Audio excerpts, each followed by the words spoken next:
एक गरीब घर का चूल्हा, एक बूढ़ी माँ की मेहनत और आलू टिक्की की खुशबू। मगर इस खुशबू के पीछे छुपा एक ऐसा राज जिसने पूरा मोहल्ला हिलाकर रख दिया। जब आलू टिक्की का जायका पूरे गांव में मशहूर होना शुरू हुआ तो लोगों की नजरें भी बदलने लगी।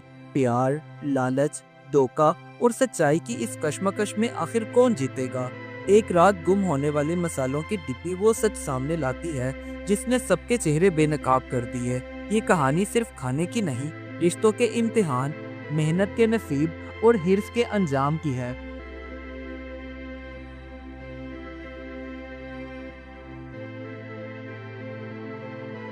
गांव के एक सादा से घर में सुबह की पहली किरण के साथ चूल्हा जल उठा। घर की बुजुर्ग खातून ज़ैनब बीबी आज भी हमेशा की तरह खामोशी के साथ अपने दिन की शुरुआत कर रही थी।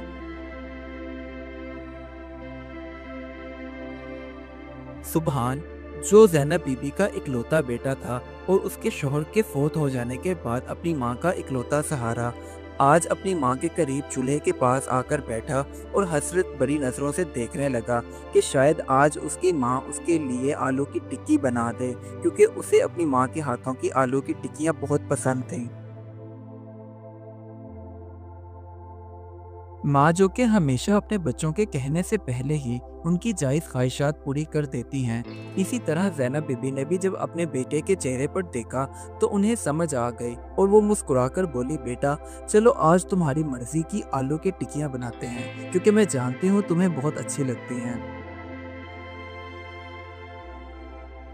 टिक्कियों की खुशबू इस कदर मज़ेदार थी कि जब वो उड़ते हुए बाहर पहुंचे तो आस पड़ोस की औरतें वहां खड़ी होकर बातें करते हुए कहने लगी, लगता है ज़ैनब बीबी के बेटे को आज तनख्वाह मिली है, जिसकी वजह से उनके घर में आज इतने अच्छे अच्छे खाने बन रहे हैं। असल में ज़ैनब बीबी जब भी आलू की टिक्कियां बनाती तो उसमें डालने के लिए जो वो मसाला इस्तेमाल करती थी वो बरसों से उसे खुद ही तैयार करती, जिसकी वजह से सुबहान अक्सर कहता, माँ जी आपके हाथों की बनी हुई आलू की टिक्कियों का कोई भी मुकाबला नहीं कर सकता, इस दुनिया में तो बिल्कुल भी नहीं। जब आलू की टिक्कियों का मवाद तैयार हो गया तो ज़ैनब बीबी ने उन्हें जल्दी से गरम तेल में फ्राई करना शुरू कर दिया, जिसकी खुशबू पूरे घर में फैल गई। इस अभी आलू की टिक्कियां तैयार ही हुई थी कि इतने में अचानक दरवाजे पर दस्तक हुई। जब जाकर देखा तो पता चला कि सुबहान का मामू शहर से आया है, जिसे देखकर सुबहान और ज़ैनब बीबी दोनों ही बहुत खुश हुए। के बाद ज़ैनब बीबी ने उन टिक्कियों को रोटी के साथ अपने भाई को पेश किया तो उसके भाई ने पहला लुकमा लेते ही कहने लगा, वाह ये तो शहर के खानों से भी बहुत बेहतर है, आज तो मजा आ गया। खाना खाने के बाद सुबहान के मामू ने अपनी बहन और भांजे को मशवरा दिया, मैं तो कहता हूँ तुम दोनों माँ बेटा मिलकर इस आलू की टिक्कियों को बाजार में बेचना शुरू कर दो, क्योंकि मुझे उम्मीद है लोग कतार बांधकर तुम लोगों से आलू की टिक्कियाँ खरीदेंगे, क्योंकि इसका जायका और खुशबू दोनों ही बहुत लजीज हैं। कुछ दिन गुजर जाने के बाद दोनों माँ बेटे ने मिलकर गांव के एक बाजार में आलू की टिक्कियां बेचने का ठेला लगाया। हैरानकुन बात यह थी कि हाथों हाथ वो टिक्कियां जल्दी से बिक गईं, जिन्हें देखकर दोनों माँ बेटे की खुशी का ठिकाना ना था। हर गुजरते दिन के साथ साथ ज़ैनब बीबी के हाथ से बनी हुई आलू की टिक्कियां गांव के हर बंदे को पसंद आई और वो उनका दीवाना हो गया, जिसकी वजह से उनकी टिक्कियां हाथों हाथ रोजाना बिक जाती और उन दोनों माँ बेटे को अच्छा खासा मुनाफा भी होता।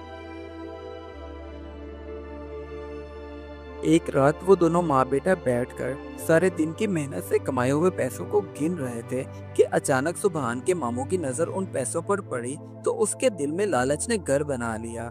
अब वो उन पैसों को देखते हुए खुद से कहने लगा, अगर ये दोनों माँ बेटा ऐसे ही मेहनत करते रहे तो ये तो बहुत जल्द अमीर हो जाएंगे, क्यों ना इनका ये कारोबार मैं ही संभाल लूं।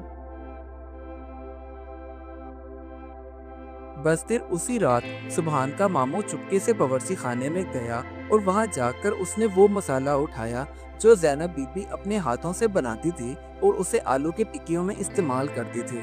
اس نے وہ مرتبان اٹھایا اور بنا کسی کو بتائے چپکے سے گھر سے چلا گیا۔ اگلے دن جب صبح ہوئی تو دونوں ماں بیٹا آلو کی ٹکیاں بنانے کے لیے مسالہ ڈھونڈنے لگے، لیکن مسالہ گھر میں موجود ہی نہیں تھا، جس کی وجہ سے پہلے تو وہ دونوں ماں بیٹا بہت پریشان ہوئے، لیکن اچانک پھر سبحان کے ذہن میں ایک بات آئی کہ مسالہ بھی غائب ہے اور ماموں بھی غائب ہیں، لگتا ہے وہی لے کر گئے ہیں۔ لیکن اس نے یہ بات اپنی ماں سے نہ کی، کیونکہ اسے علم تھا کہ اگر وہ اپنی ماں سے کہے گا تو اس کی ماں سبحان کی بات کا یقین نہیں کرے گی۔ اگلے دن سبحان پاس کے گاؤں میں کسی کام سے گیا اور وہاں اس نے دیکھا کہ اس کے ماموں نے ایک ٹھیلا لگایا ہے اور وہ آلو کی ٹکیاں بیچ رہا ہے، جس میں اس نے وہی مسالے استعمال کیے ہیں جو اس کی ماں بناتی تھی۔ پہلے تو وہ یہ دیکھ کر حیران ہوا، پھر وہ زوروں سے ہنسنے لگا۔ اس کے بعد سبحان نے اپنے ماموں کے ٹھیلے سے وہ مسالے والا ڈبہ اٹھایا اور آس پڑوس کے سبھی گاؤں والوں کو اکٹھا کر کے اپنے ماموں کی حقیقت بتائی، تو گاؤں کے لوگ حیران رہ گئے کہ کوئی بھائی اپنی بہن کے ساتھ ایسے بھی کر سکتا ہے۔ اب سبحان کا ماموں اس کے پیچھے پیچھے چلتے ہوئے گھر تک پہنچا اور زینب بی بی سے ہاتھ جوڑ کر معافی مانگتے ہوئے کہنے لگا، مجھے معاف کر دو بہن، میں لالچ میں اندھا ہو گیا تھا۔ تو زینب بی بی نے اسے سمجھایا، لالچ انسان کی عزت چھین لیتا ہے، اس لیے کوشش کرو کہ لالچ مت کرو۔ اصل میں زینب بی بی نے اپنے بڑے ہونے کا مظاہرہ کیا تھا۔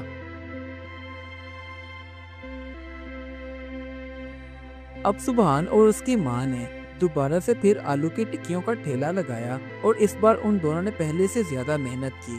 اب جو کہ دونوں کی نیت صاف تھی، اسی لیے ان کے اپنے گاؤں کے لوگ تو پہلے سے ہی آلو کی ٹکیاں کھاتے تھے، اب آس پڑوس کے گاؤں کے لوگ بھی آلو کی ٹکیاں کھانے کے لیے آنے لگے۔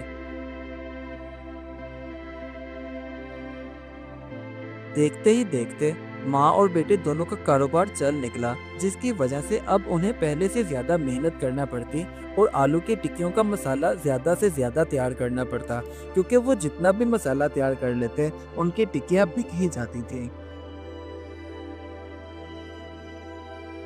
زینب بی بی کی کہانی سے یہ پتہ چلتا ہے کہ محنت اور سچائی کبھی رائیگاں نہیں جاتی، جبکہ لالچ انسان کو اس کے اپنے گھر میں بھی رسوا کر دیتا ہے اور باہر بھی۔ اس کہانی سے ہمیں یہ سبق ملتا ہے، جو رزق دیانتداری سے کمایا جائے وہ تھوڑا ہو کر بھی سکون دیتا ہے، اور جو چیز دھوکے سے حاصل کی جائے وہ انسان کو دوسروں کی نظروں میں بھی گرا دیتی ہیں۔